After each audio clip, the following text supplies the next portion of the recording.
बर्तमान आसतु देखा सुभद्रा फॉर्म किपरि पूरण करवा। ये देखो मो हाथ में अच्छी ये हूँ सुभद्रा फॉर्म जहाँकि अंगनवाड़ी केन्द्र रु समस्त को मिली।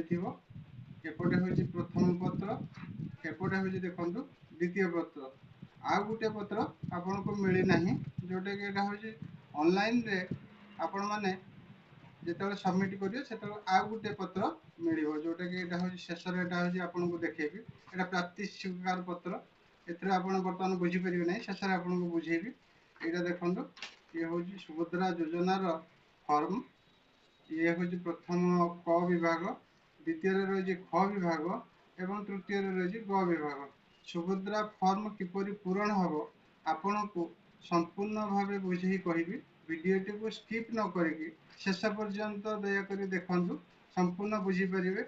ये ओडिशा राज्य सरकार ये एक सुंदर योजना। ये फॉर्म को हड़बड़ी ही पूरण करेंगे ना, व्यतिग्रस्त हेबे ना, एकदम सुंदर भाव प्रांजल भाव रही बुझे गुटी गुटी कर कहबी। टिके एपट सेपट कले फॉर्म टी भूल हो जदि जो मैंने चाहते फॉर्म टी को भूल भाल हो तेणु प्रथम यहाँ कौन करूँ ना जेरेक्स केन्द्र को जाकि जेरेक्स कर एपाख सेपाख दुई पत्र जाक जेरेक्स कर जेरेक्स कलापर आपण नहीं जेरेक्स पेपर को प्रथम कौन करूँ ना से पूरण करूँ। तापर आप कौन करेंगे ना ओरिजिनाल टाको पूरण करेंगे। एथिरे कौन लोक भी जो मैंने पढ़ा लेखा जानी से मैंने होती कौन ना फॉर्म को संपूर्ण भल भाव पूरण करेंगे। फॉर्म टी पूरण कलापर आपण कौन करेंगे जनसेवा केंद्र किंबा मो सेवा केंद्र रे ये फॉर्म टी को आपण दाखल करेंगे। ऑनलाइन रे आपण को ये फॉर्म टी की रजिस्ट्रेशन करा रजिस्ट्रेशन सरला परे आपको प्राप्ति स्वीकार पत्र एमती गोटे मिल आपंकर आधार कार्ड, मोबाइल नंबर आउ ऑनलाइन रिसीप्ट नंबर एथरे से पूरण करी मो सेवा केंद्र और जनसेवा केंद्र आपन को देवे। एथरे देखो प्रथम लेखा अच्छी फॉर्म टी को आप देखु देखला दुई तीन थर संपूर्ण भल भाव पढ़ु पढ़ी बुझंतु कौन लेखा अच्छी तापर गोटी गोटी कर आपन को जानीपर जे कौन प्रकृत लेखा ए अच्छी संपूर्ण नाम, आधार संख्या, तापर स्वामी व पिता नाम, जन्म तारीख, 5 नंबर अच्छी वर्ग, 6 नंबर अच्छी शारीरिक भिन्नक्षम, 7 अच्छी आधार संयुक्त मोबाइल नंबर, 8 रे आप विकल्प मोबाइल नंबर जदि आउ एक्सट्रा आपण पाखे मोबाइल नंबर थी, 9 रे आसला जिला, 10 रे आसला आप सहरांचल ग्रामांचल कौटी रोचे देखिए, 11 रहा हूँ सहरांचल निमंते, 12 रहा आपंकर आधार सक्षम बैंक खाता खाता थिबा बैंक रो नाम। तापरे आपणकर हूँ आसला भाग ख रे घोषणा नामा। घोषणा नाम रे आपण कौन कौन करुछंती कौन करू नाहंती। तापरे भाग ग रे रहिला आपण को स्वीकार दबा को पड़िबो जे राज्य सरकार को जे आपण यूआईडीआई रे आपणकर थिबा सूचना रो से माने नहीं परिबे। द्वितीय कथा हला जे एटीएम कम डेबिट कार्ड जो आपन को देबे सेतिर होची से माने परमिशन नहीं परिबे, बैंक सहित परमिशन नहीं परिबे। एमती बहु किछि अछि शेषरे आपणकर देजी स्वाक्षर करिवे आउ तारीख बसैबे। तारीख से तारीख को बसैबे जो दिन ऑनलाइन रे आपण सबमिट करिया पई जिबे। ए हला प्रथम कथा आपण को गोटी गोटी करी बुझे कि सब कहिबी। फॉर्म टी पूरण भी किपरि हम आपन सुविधा पाई मुझा को 3 पेज कर नहीं। प्रथम 2 पेज शेष मिलूा पेज जोटा हूँ आपन को कौटी ना हूँ मो सेवा केन्द्र में दिज्व से पेज भी मुझे ऑनलाइन डाउनलोड करके रखी। एटा कहीं की दि जाऊ ना, एटा केवल मो सेवा केन्द्र ही आपन को शेष मिल। ताले आसतु सुभद्रार फॉर्म आम पूरण करवा। सुभद्रा फॉर्म पूरण करवा अति सेमती किसी जटिल समस्या नुह कि जटिल प्रश्नवाची नुह। सुभद्रा फॉर्म अति सहज पूरण करने सरकार तरफ सहज पदक्षेप दि जाइए। देखु फॉर्म टी को आपण भल भाव 2 ରୁ 3 थर पढ़ु पढ़ला संपूर्ण ठीक भाव बुझंतु बुझिला तापर जाई फॉर्मटी को पूरण करंतु।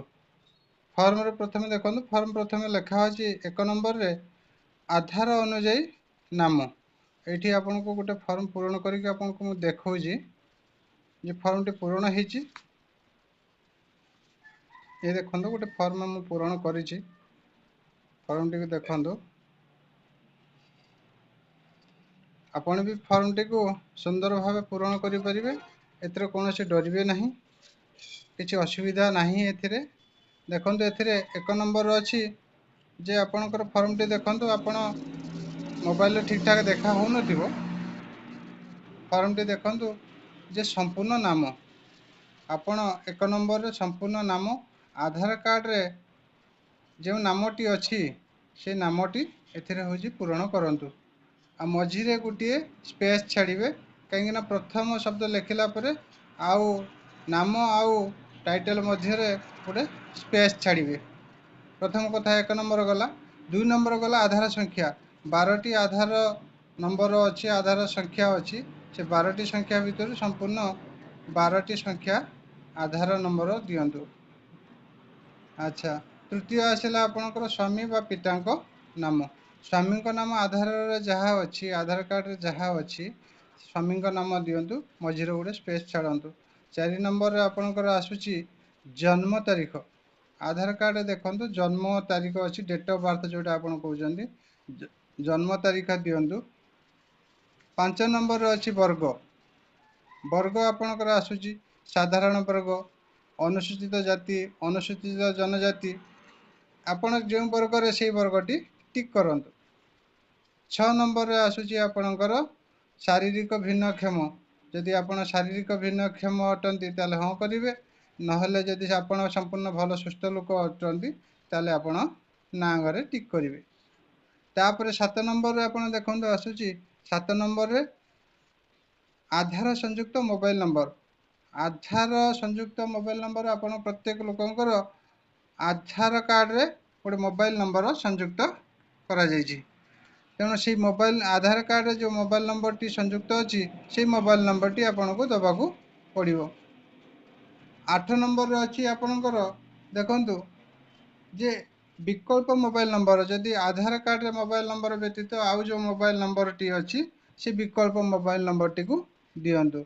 9 नंबर रे आपणकर आसुची देखंतु 9 नंबर रे जिला आसुची आपणकर जो जिला रे बासिंदा से जिला टी को आपण ठीक भाबे लिखंतु। 10 नंबर रे आसुची ग्रामांचल निमंते आउ गोटे आसुची 11 नंबर रे सहरांचल निमंते। ग्रामांचल निमंते आपणकर होचे ग्राम प्रथमे फिलअप करिवे, ग्राम पंचायत पूरण करंतु, ब्लॉक पूरण करंतु। हे गला आपणकर 10 नंबर। 11 नंबर जो माने सहरांचल रे रहउचंती 11 नंबर पूरण करिवे, जो माने ग्रामांचल रे रहउचंती 10 नंबर पूरण करिवे। 12 नंबर आपणकर रहिला आधार सक्षम संचय खाता थिबा बैंक नाम। आधार सक्षम जो थिरे आपण डीबीटी ऑप्शन आसुची प्रत्येक लोक जाय कि बैंक रे बुझी परिवे सेमानक खाता रे डीबीटी ऑप्शन चालू अछि कि नाही। तेणु जो बैंक रे आधार सक्षम ई केवाईसी होइथिबा बैंक रो नाम आपण देबे। एटा 12 नंबर सरीगला। प्रथम पेज टी आपणकर अति गुरुत्वपूर्ण। प्रथम पेज टी गला परे आपणकर क विभाग टी गला। क विभाग परे आपण पेज टी नोटे उल्टेला परे आपणकर आसुची भाग ख।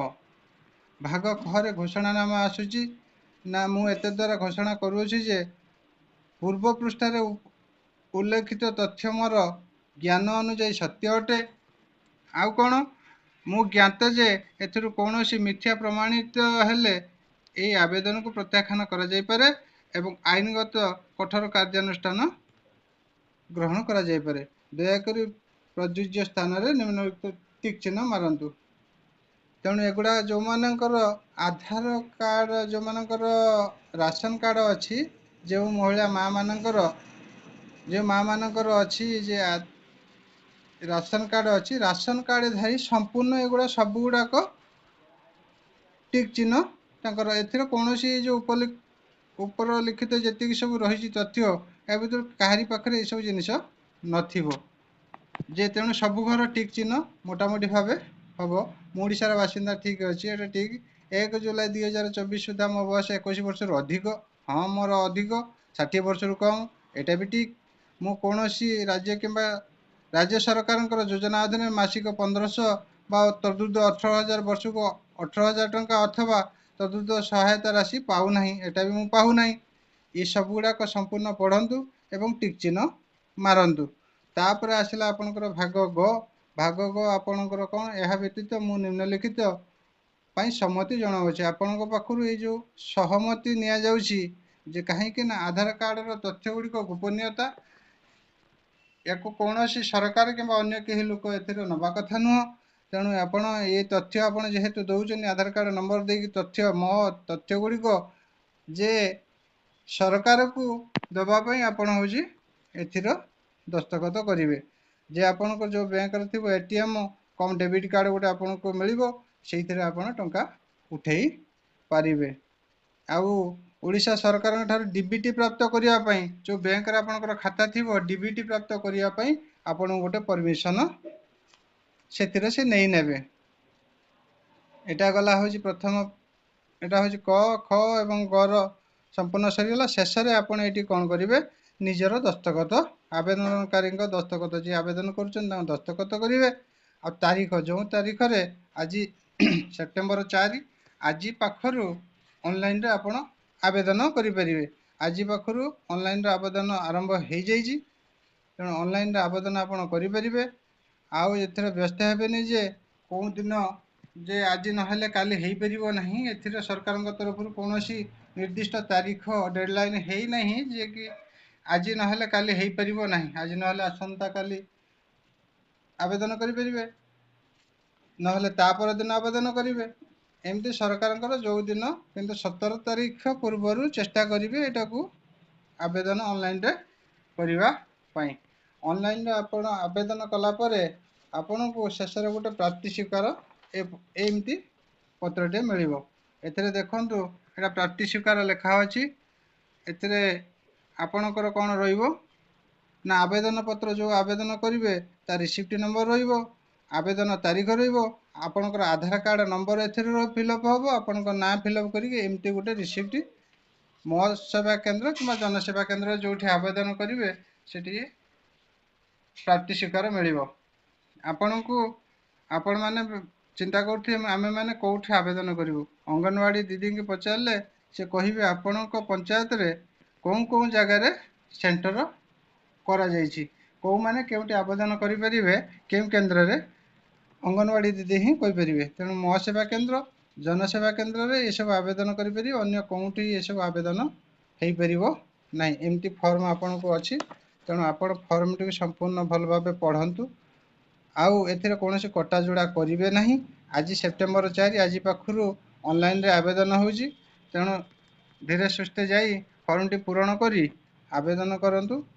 ଆଉ ଯଦି ଏ ଭିଡ଼ିଓଟି ଆପଣଙ୍କୁ ଭଲ ଲାଗୁଥାଏ ତାହେଲେ ଚ୍ୟାନେଲଟିକୁ ସବସ୍କ୍ରାଇବ୍, ଲାଇକ୍, ସେୟାର କରିବେ। ଏତିକି ମୋର ଅନୁରୋଧ। ଏତିକି କହି ମୋ ଭିଡ଼ିଓଟିକୁ ସମ୍ପୂର୍ଣ୍ଣ କରୁଛି। ଭିଡ଼ିଓଟିକୁ ଦେଖି ଠିକ୍ ଭାବେ ଫର୍ମଟିକୁ ପୂରଣ କରନ୍ତୁ। ଜୟ ଜଗନ୍ନାଥ।